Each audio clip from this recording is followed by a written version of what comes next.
professeur Jean-Pierre Cuc, vous êtes président de la Fédération internationale des professeurs de français, une association qui regroupe 80 000 membres de partout dans le monde, de la Mongolie à Madagascar, du Venezuela à Vanuatu. Comment expliquez-vous l'importance de cette fédération ?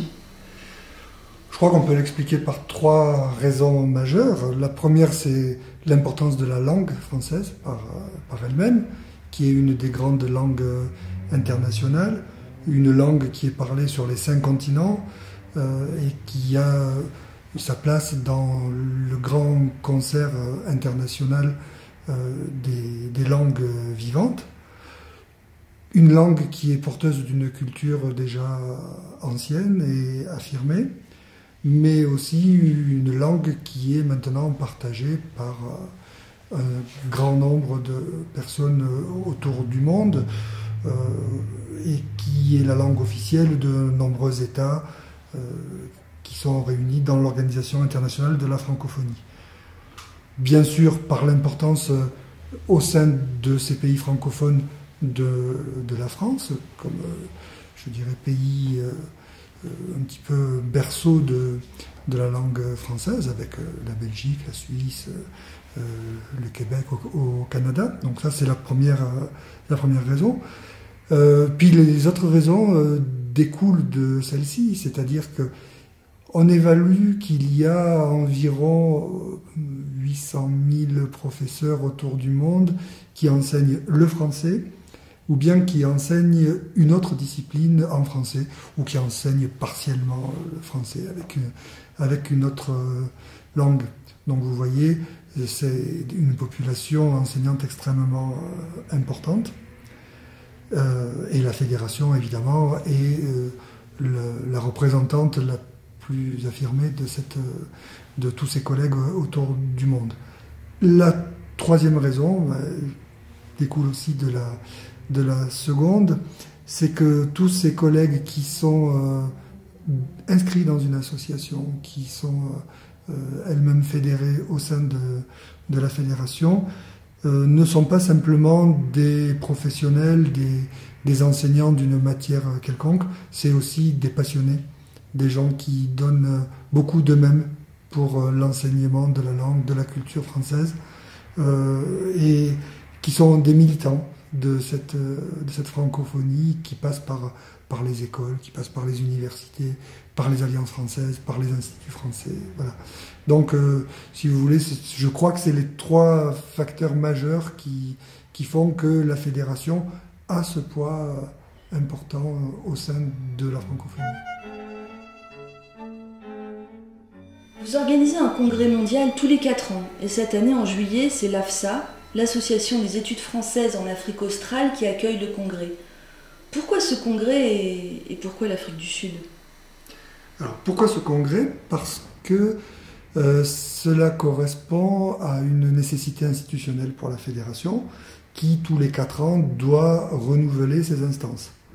Il s'agit bien entendu du renouvellement du bureau, c'est-à-dire du président, de la présidente éventuellement, des vice-présidents, des vice-présidentes, mais aussi pour toutes les commissions régionales de la fédération. Vous savez que la fédération n'est pas un bloc monolithique, mais elle est en fait représentée par 8 commissions autour du monde. Et donc ces commissions vont aussi en profiter pour renouveler leurs instances. Et donc c'est l'Assemblée générale. Vous imaginez, comme nous sommes présents dans 140 pays, vous l'avez rappelé tout à l'heure, que nous avons plus de 180 associations, nous ne pouvons pas faire une Assemblée générale tous les ans. Et donc nous la faisons tous les 4 ans. Donc ça c'est la raison majeure pour laquelle il est absolument nécessaire qu'il y ait un congrès. Ensuite, pourquoi Durban ? Pourquoi l'Afrique du Sud ? Je dirais parce que Durban et l'Afrique du Sud se sont portés candidats pour être les organisateurs de ce congrès, et qu'au dernier congrès mondial, à Québec, en 2008, ils ont su convaincre l'ensemble des collègues associés dans le monde entier qu'ils étaient les meilleurs candidats. Et comment est-ce qu'ils ont fait pour les convaincre ? Ils l'ont fait parce qu'ils avaient un dossier extrêmement solide, bien préparé. Ils l'ont fait parce qu'ils ont su montrer l'intérêt que l'Afrique du Sud et l'Afrique australe plus largement manifester aujourd'hui pour le français, et ils l'ont fait aussi parce que ils ont eu cet enthousiasme qui a été capable de dire et de faire dire à tous les collègues autour du monde, ben oui, c'est vraiment là qu'on doit aller en 2012. Et quels sont les principaux enjeux et les retombées envisagées de ce congrès ? Alors, les enjeux d'un congrès sont multiples. Il y a bien sûr des enjeux académiques. Il s'agit d'un moment où les collègues vont partager leur savoir-faire professionnel, vont expliquer aux autres collègues ce qui, chez eux, a bien fonctionné, ou au contraire, quelles sont les difficultés auxquelles ils se trouvent confrontés. Donc c'est un grand moment de partage académique. Le deuxième enjeu, vous savez, c'est un peu comme dans une grande famille. C'est bien de s'écrire, c'est bien de se téléphoner, c'est bien. Enfin, de temps en temps, il faut se voir.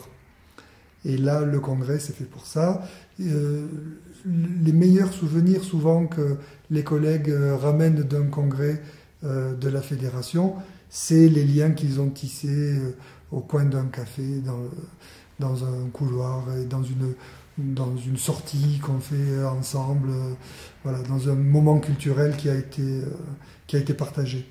Donc ce grand moment de partage, c'est aussi un enjeu fondamental. Et puis la troisième chose, c'est plus particulièrement pour le pays organisateur et pour l'association organisatrice, c'est le moment de montrer à quel point faire du français pour les familles du pays, proposer à leurs enfants d'apprendre le français, c'est une offre culturelle intéressante, différente, complémentaire, antagoniste à aucune autre, mais qui permet d'avoir une partie de son éducation qui ouvre à d'autres horizons que ceux auxquels on est habitué généralement dans tel ou tel pays. Ce qui fait que, en principe, après un congrès, il y a pour le français, dans la région où le congrès est organisé, très souvent une sorte d'élan nouveau qui est donné. Merci monsieur le professeur. On prend donc rendez-vous le 23 juillet 2012 à Durban pour l'ouverture du congrès mondial de la FIPF. Merci. Merci à vous.